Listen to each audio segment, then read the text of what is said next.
just got my hands on the Sony A9 Mark III, and officially this is world's first mirrorless camera to feature a global shutter. And that global shutter allows this camera to do this. 120 frames per second. I mean, what? That too in full resolution, without blackouts, AF, AE, autofocus, auto exposure, tracking, everything.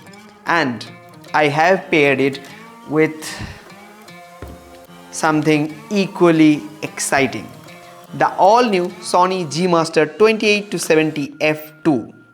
Though I have a very short period of time to play with this combo, but trust me, I have a lot of thoughts to share. So first of all, let's talk about the camera and then we'll talk about the lens. From the outside, the Sony A9 Mark III feels familiar, and that's a good thing. The magnesium alloy body is solid, weather-sealed, and built for long demanding shoots. The grip is deep and secure, making the camera feel perfectly balanced. At the heart of it is a 24.6 megapixel full frame global shutter sensor, and this is where everything changes. With a global shutter, the entire sensor reads the light at the same time. That means no rolling shutter, no distortion, and no banding under artificial lights. The camera can shoot up to 120 frames per second with full autofocus and auto exposure. The autofocus just works, and once it locks on, it stays locked. One thing I genuinely loved is the multi-angle display. This is the first time I'm using this this type of screen, and it's honestly crazy. On the left side, there's also a dedicated mode and drive dial.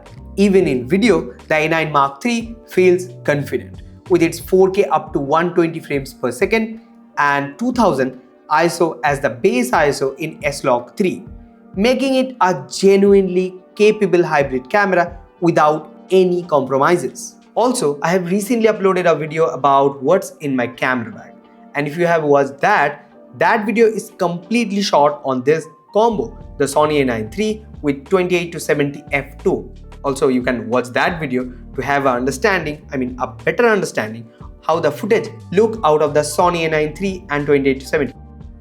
Now, to be very honest, I didn't have the A9 III with me for long, but within those few days, it changed my expectation from a camera and what it can do. Literally. If I have to sum up my experience of using the A9 III in one line, I would say this is not just a new flagship camera. This is a new category itself. Anyone can use it, but I would say this is the beast, and it will perform best if you shoot sport, if you shoot fast moving objects, like if you shoot F1 cars. This camera will just burst 120 frames per second and you will get tack sharp footage of the cars. How sick it will look. Yeah, that's my thoughts of using the Sony A9 Mark III and the Sony G-Master 28-70 f2 lens. So if you guys have any question or suggestion or anything about this camera or this lens, feel free to ask in the comment section down below. See you guys next one. Till then, tada.